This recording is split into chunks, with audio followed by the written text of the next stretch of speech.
No, actually, where I think we might want to go next, Carlos, is stay with high schools, but appreciate that there's still a very large percentage of high school kids that won't go to college, right? So maybe right now we're focusing these first high school efforts on what seems to, in some way, be, to use some business language here, from sort of the low-lying fruit, the kids who are in households where the parents are supporting them on their way to college are a certain cohort.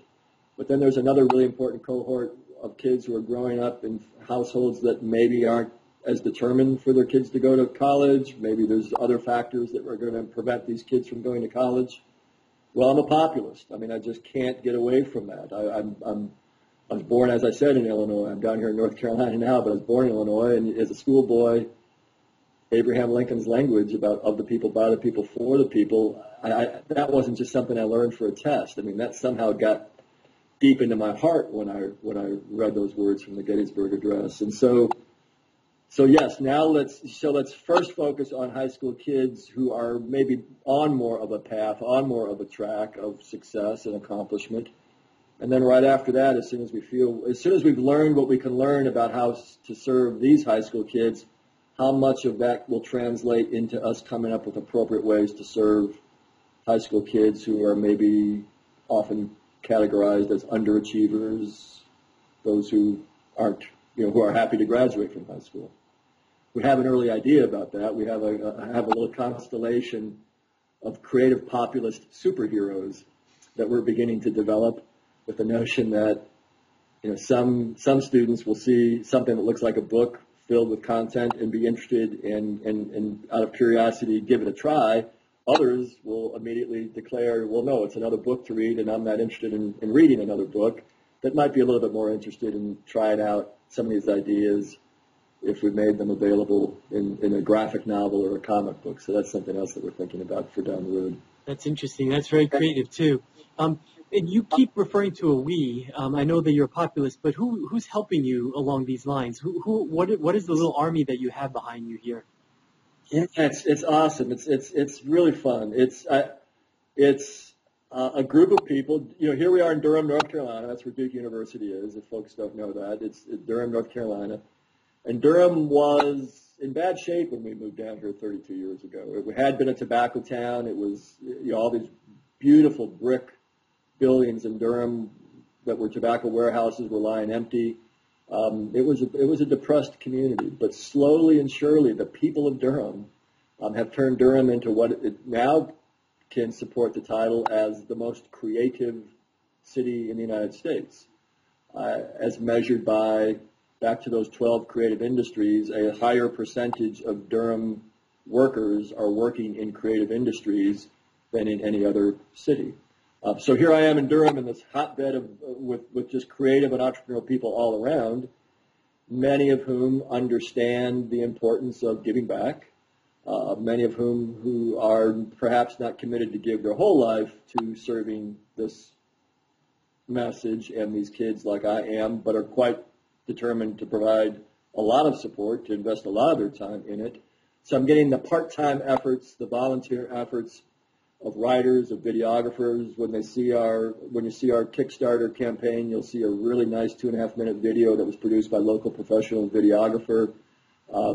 Designers who are designing some of the rewards that we'll be giving out from our campaign. When we comes to the book, I think that at the end of the day, something around 70 to 75% of the book will be written by me at my keyboard, but that other 25% is going to be so important. For instance, because we have a lot of other contributors. That's one of the we's. There's a lot of contributors for the book. One of whom, for instance, is a gentleman named Charles Johnson, who wrote 3 or 4 episodes for The Sopranos, is the individual who's going to be writing about the movie and the television industry for the book. A gentleman named Mark Bowles, who's an extraordinarily successful entrepreneur. His recent startup is Eco ATM, which is a freestanding kiosk that really simplifies, automates the process of people turning in their used cellular phones, and they get cash immediately. It was on the cover of USA Today. Really neat business. They're just growing like crazy. Coinstar, which sort of created this freestanding kiosk category, is a heavy investor in Eco ATM. I mean, they really understand the freestanding kiosk business, and they think that Eco ATM has got quite a smart play here. Well, they were, again, on the cover of USA Today about a month or so ago. They won a bunch of green innovation awards last year. He will be writing, Mark Bowles, the founder of that company, will be writing a portion of the entrepreneurship chapter that will be tips for first-time entrepreneurs. The idea of experienced entrepreneurs providing tips, especially for those people who are starting businesses for the first time. So Mark's voice will be heard there.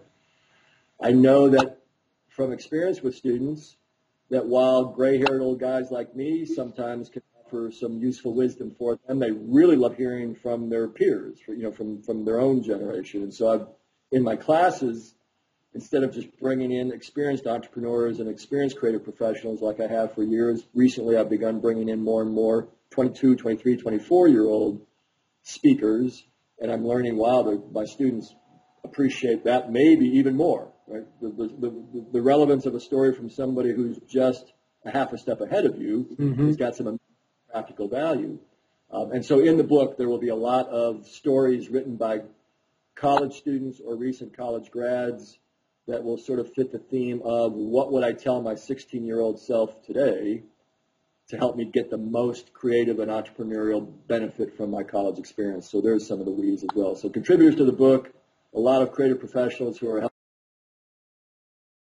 helping pull the book together, design the book, pull the Kickstarter campaign together, and we're all creative populists. And so the book won't even have, on the cover of the book, it won't say by Carl Nordgren, it will say by Creative Populists, and that's just the most exciting thing for me to contemplate, that we'll put that label out in the world in that fashion. That's awesome. It sounds as good, if not better, than the first book. I can't wait to read the second book.